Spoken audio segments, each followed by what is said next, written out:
You dictate what that interest rate looks like. It's pretty amazing when you learn how much control you actually can have. If I have a self-directed 401k, how am I able to leverage money in it, get money out of it prior to age 59 and a half? What is that process? How does it look? There's two questions that I ask. One is, do you have any self-employment income? Do you have an LLC, S Corp, C Corp, any sole proprietorship or 1099 income that you currently have? If so, then you have the ability to have your own 401k. We need to make sure you don't have any full-time employees. There are more layers that need to be peeled back, but based off the response to this question, do you have any full-time employees? That may be asking, do you have any full-time employees as it relates to the business that you're wanting to create the self-directed 401k? But what if you have other businesses? Do you have any full-time employees in those other businesses? Because that matters as well. It's not just as simple as, do you have any full-time employees? But it's also, do you have any full-time employees in any businesses that you own 50% or more in? Notice the slide says steps on how to borrow from your self-directed 401k or IRA. And here's the truth. There is no or IRA. You cannot borrow anything from a self-directed IRA without being taxed and penalized. You have the ability to leverage your 401k for 50% of what's in it, penalty free, tax free. Use that money for whatever you want, regardless of your age. Your age does not matter in this case. And why is that important? Well, if you're doing velocity banking, as we talk about on this channel, if you're looking to hyperfund your secure compound interest account, if you're wanting to pay off your mortgage, if you're wanting to refinance your mortgage, if you're trying to qualify for different things and you're trying to reduce your DTI, this leverage dollar amount that you're able to take does not show on your credit. So which means not only is it penalty free, tax free, but it also doesn't impact your credit. I'll call it your credit worthiness. It doesn't impact your DTI. It doesn't impact your ability to be able to get leverage from a bank or anything like that. I get calls all the time with people who have self-directed retirement accounts, have self-directed 401ks, and they're confused on even how to even approach this process. Like, what is it I'm even asking for? What you're asking for is you're asking for leverage. You're asking to borrow a certain dollar amount from your self-directed 401k. And we talk a lot about leverage. In some cases, when you leverage a dollar amount, that leverage dollar amount is still there working for you. But in this case, when you are borrowing money from your 401k, you are actually taking a withdrawal from your 401k and moving it into your personal checking account. What can it be used for? Notice there's not a list of things written here that a borrowed dollar amount from your 401k can be used for. And that is because you can borrow from your 401k and use it for whatever you want. There are no, I'll call it restrictions on how that money can be used. So, can I use it to fund a SKIA, right? Because we talk about this a lot. You cannot use qualified money to fund a secure compound interest account. But if I borrowed a dollar amount from my 401k, can I use that borrowed dollar amount to fund my SKIA? You absolutely can. Can I use that borrowed dollar amount to buy prohibited transactions? What are prohibited transactions? We talk a lot about what you can or cannot purchase using your 401k, using your self-directed retirement account. Life insurance, S Corp shares, and collectibles are three things that you cannot purchase using your self-directed retirement account. But if I'm using leveraged dollars from my self-directed 401k, if I'm borrowing money from my self-directed 401k, can I use those borrowed dollars to buy those prohibited transactions? And the short answer to that question is yes. The rules: prohibited transactions. Can you use your leveraged dollars out of your 401k to purchase prohibited transactions? Prohibited transactions and the disqualified persons rule, they do not apply as it relates to leveraging or borrowing against your 401k. So, what that means is you can absolutely buy prohibited transactions. There are no disqualified persons. Max borrowed amount we'll dig into. How to avoid taxes and penalties? Well, that's pretty simple. This is leveraged dollar. What is the penalty or tax implications when you borrow money from a bank? There isn't any. It's no different here. When you use leverage money from your 401k, and if you've ever borrowed money from your company's 401k, what was the tax and I'll call it penalized properties associated with that? There wasn't any. So the truth is, not only can you use the borrowed dollar amount to invest in what you want, there are no tax and penalties. And we will also discuss what maximum amount and how do you borrow from your 401k? What are those actual actions? What is the maximum amount that you're able to borrow against your 401k? Regardless of what you have, the maximum is 50% up to $50,000. If you have 200,000, sitting in your 401k, the maximum you can borrow is 50% up to $50,000. So in this case, you've got 200,000, but the max you can borrow is 50. If you have a spouse, if you and your spouse are part of this 401k, you actually both have the ability to leverage or borrow against this 401k. So you both have the ability to borrow 50% of what's in it up to $50,000, which means in total, if your spouse is involved as well, you have the ability to borrow $100,000. If you only have 60,000 in it, what's the max that you can borrow between you and your spouse? That max is limited to 50% of what's in it, which is $30,000. Evan has a 401k. We created a self-directed 401k for him, and now he's in the process of getting ready to borrow against that 401k. Based off what we've just discussed, the max that he can borrow in this case is $40,000, right? Max he can take is $40,000, but let's say he has borrowed $27,000. So again, $80,000 is what he has in his 401k. The max that he can borrow is 50% of what's in it, but he decides to borrow 27,000. What I want to talk through first is what if he's already taken a loan for 27,000, he's paid back some of it, and the objective here is he wants to take an additional loan amount. How many additional loans, or can he take any additional loans from this 401k? So he just borrowed 27k, and let's say he's paid back 9k of it. Still owes 18,000.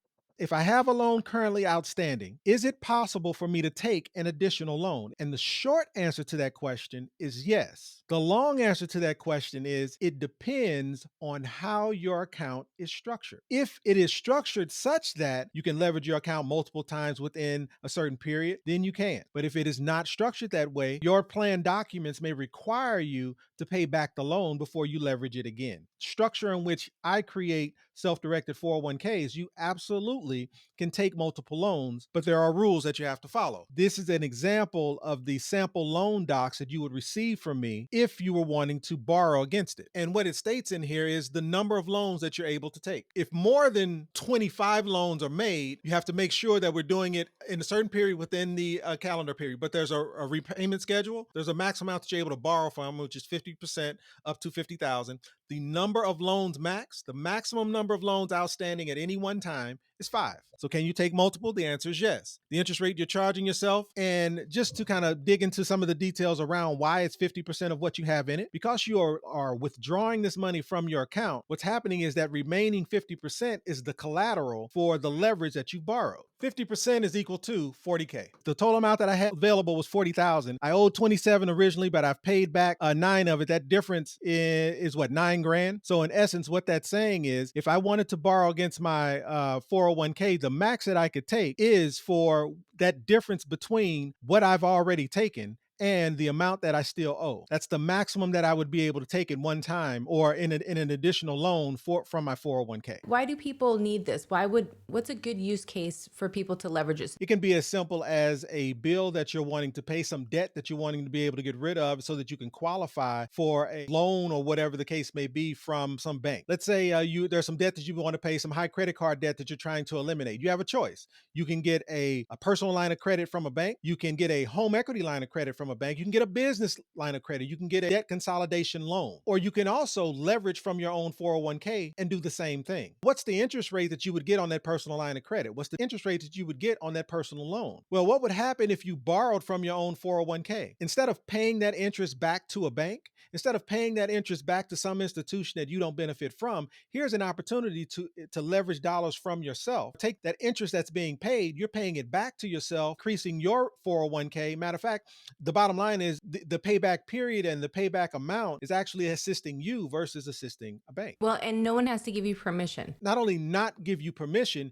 you also dictate what that interest rate looks like. You also dictate what that time frame is that it needs to be paid back. Now, there are guidelines, there are rules that you have to stay within, but you are still the person that determines what that structure looks like. And so, again, going back to the scenario of let's say there's some debt that you're trying to consolidate, and using this use case. So if I borrowed 27,000 from my 401k, took that $27,000 and paid off some high credit card debt. Once I pay off that high credit card debt, what happens to my cash flow? My cash flow increases. And once my cash flow increases, that means now I can aggressively pay back the money that I borrowed from myself. And again, in this example, I would have paid back 9,000 over that period of time, which means I still owe 18. Because I owe 18,000, what is the maximum that I'm able to take as a distribution from the 401k? 50% of the $80,000 that he has. He has the ability to borrow 40. He's already borrowed 27. He used that 27 to pay off a debt. He's paid back a small portion, still owes 18, which means there's a difference of about 31,000 in total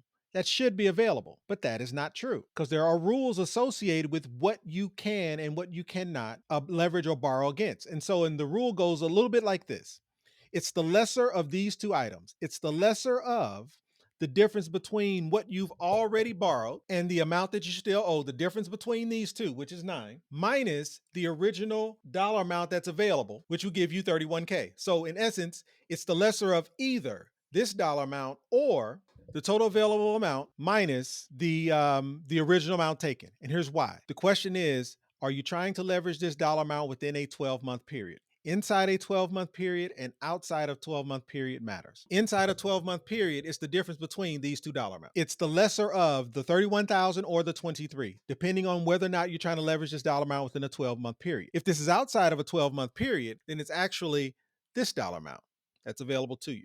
So the reason I share this is this: there are rules associated with how you leverage the dollar amount, and we lay those rules out in a template form for you to be able to follow. In addition, the process you go about borrowing this money is important as well. There's also a certain number of templates that are required as well for you to be able to borrow against your 401k. And those documents start with a simple promissory note to yourself. I, Donnell, agree to borrow X amount of dollars from my 401k and agree to these terms to pay it back over this period of time. All this is laying out is the rules associated with those terms. That is all this is basically saying. Signed, me as the trustee of the 401k, and also me as the borrower. But what do you do with these loan docs? When these loan docs are established and laid out, what do you do with them? You simply put them away and you file them and you save them for later. But a key piece to this process is you cannot exceed the $50,000 that you allotted within this process, meaning it's 50% of what you have inside of your policy up to $50,000. If for whatever reason you go over that 50% of up to $50,000, that difference will be deemed a distribution and there will be a tax and penalty associated with it. Any previously untaxed amount of that distribution is taxable. So in this case,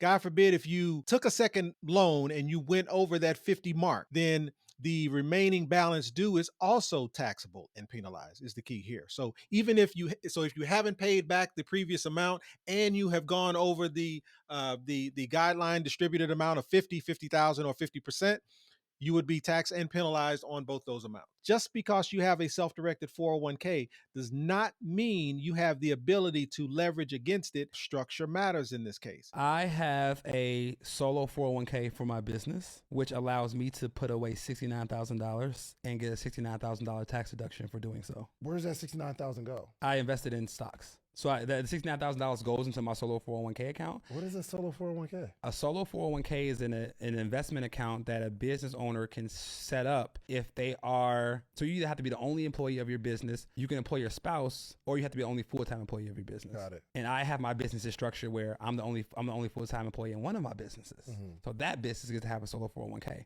So I get to put away $69,000 into that account and I get a $69,000 tax deduction. And if I ever need money, I can borrow from that investment account to fund other things. Gotcha. There was a lot of truths in that statement. Hey, I've got a solo 401k. Notice we've been saying self-directed 401k. Solo 401k is, or the meaning of a solo 401k is being self-directed, meaning control. And solo is in the terms of there's no full-time employees. Because remember, the rules at the beginning was, the first rule is, do you have a business? Yes, I do. Do you have any full-time employees? No, I don't. So then that puts you in a position to be able to have a solo 401k, also known as a self-directed 401k. His contribution limit, again, it's a certain dollar amount if you're under 50, certain dollar amount if you're over 50. Far more than the 7,000 and 8,000 that you're able to contribute. 69,000 absolutely is a dollar amount that he can contribute into his 401k, no problem. He said that something at the end that implied that he has multiple businesses. And he stated, hey, the business that has no employees, I'm able to have a self-directed 401k. And that's even if I have other businesses that may have employees. I do not have any visibility into any adoption agreement that he has as it relates to his 401k. But I know what I know, what I know, and that is structure matters. You can have many businesses, and each business can have their own 401k, and you can contribute the full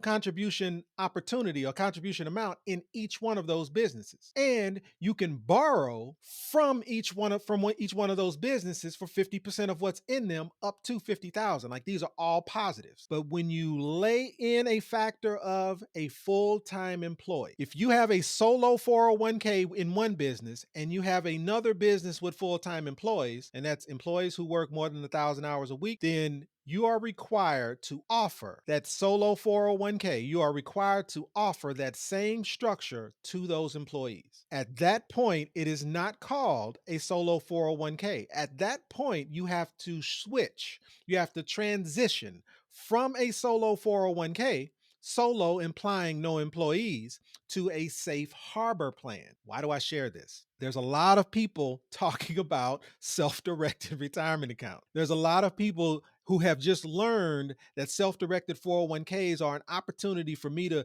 do some things within my business that I've never been able to do. This is all true, but no different than cash value life insurance policies.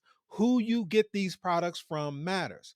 How these products are structured matters. Understanding the fine print and the details associated that will allow you to do and take the actions that you want to take matters. Just because you have a solo 401k does not mean you have carte blanche ability to do what it is you want. Structure matters. And again, I don't know this gentleman's full financial picture, but again, I know what I know, what I know. A solo 401k implies no employees. If you own a business, you have 50% or more ownership in any other business that has full-time employees, you are required by law to offer that employee a 401k. Now, they can turn it down. There's many different actions that can be taken here. But let's say you don't. Let's say you follow through and you're not concerned. You have your own solo 401k and you have another business with full-time employees who you're not offering. What can happen is all of that can be deemed a taxable distribution, taxable and penalizable distribution, meaning you can lose the tax, I'll call it tax shelter or the tax advantage of having a 401k at all across all of your businesses. It doesn't impact just the one. It doesn't impact just the company that the employee was in. It could impact them all. So again, let me just restate some of this. Self-directed 401ks are powerful. You can have a self-directed 401k with every business you have, as long as there's no full-time employee. And if you have a self-directed 401k linked with every business, you have the ability to contribute up to the contribution limits within each one of those businesses. In addition, you're able to borrow against each one of those businesses for the same dollar amount, meaning you can borrow 50% up to 50,000 in each one of those businesses. You got 10 businesses, you can borrow 50,000 from each of them if they have enough in them to be able to do so. But the moral of the story is you can. But when you introduce employees, you have to be careful. When you introduce employees, you are crossing a line that from a solo 401k perspective, you cannot cross, or you lose your tax advantage. The whole point and purpose of having a solo 401k is put the small business person in a position to be able to function just like every other corporation. But in order to do that, you have to follow the guidelines presented.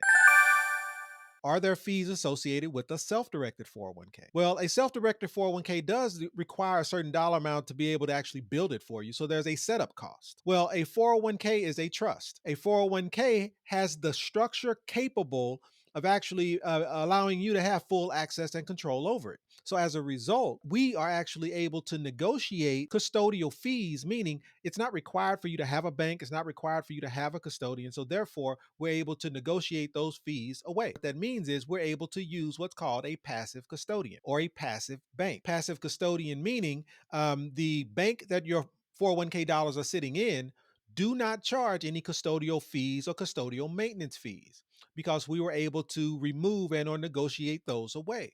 So, are there fees associated with having your self-directed 401k? There's a one-time setup cost. That cost is $1,550, $1,550. Are there custodial fees? There are zero custodial fees, zero transfer fees, check writing fees, balance transfer fees. All of those are zero. But your account does have to stay legal. Wrapped up in that $1,550, wrapped up in that $1,550 cost of setting up or creating your 401k is $195 per year for our tax attorney to be able to keep your account legal and current at all times. Why? Well, again, this is a self-directed 401k.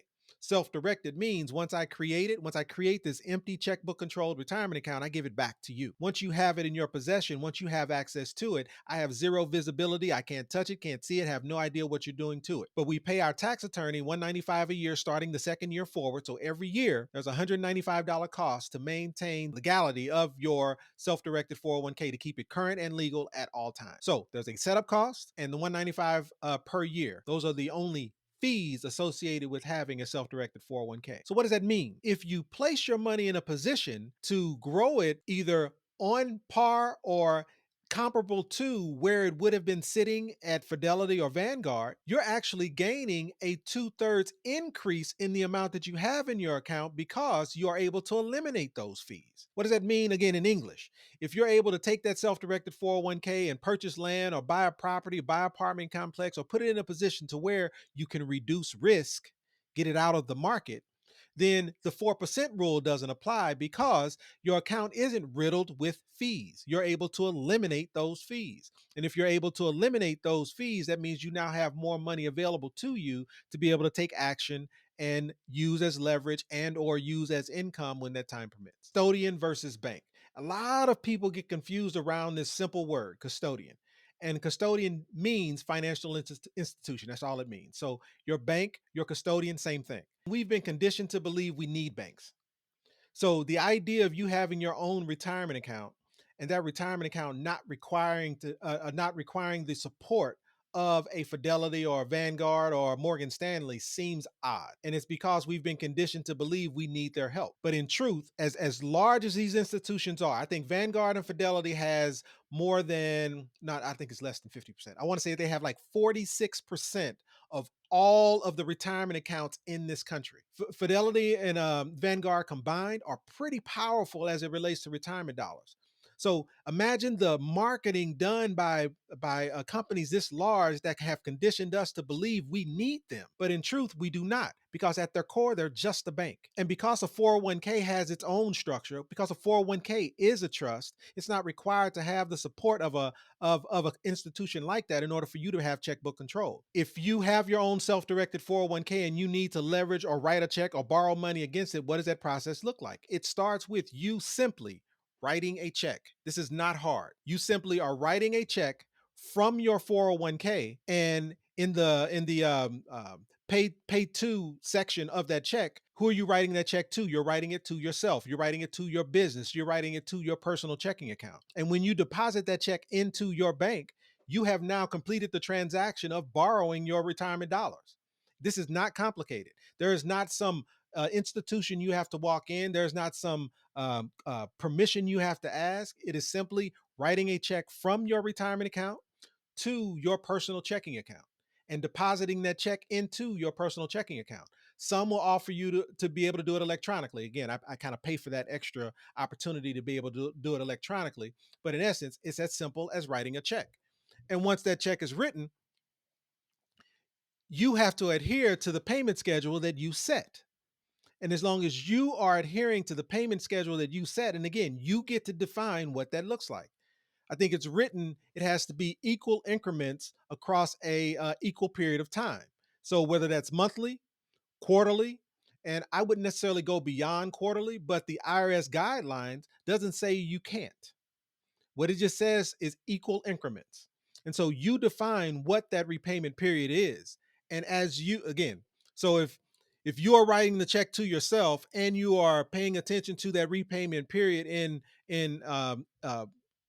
the necessary succession or increments, in essence, you have completed the transaction. And who's standing over your shoulder to make sure this is happening? These documents that you filled out, this loan document, this This loan document that determine what that payment period looks like. Where do these documents go? Well, since you are the trustee of this 401k, meaning you are the sole decision maker of this process, none of these documents go to a custodian. None of these documents go to a bank. You file them for your own records because you are protecting yourself against anything that might come. God forbid you were ever audited and they ask, "Hey, I see you borrowed $40,000 from your 401k. What is the payment history or the paper trail associated with this $40,000?" You want to be able to go to that file where you borrowed against your 401k to be able to identify what that looks like.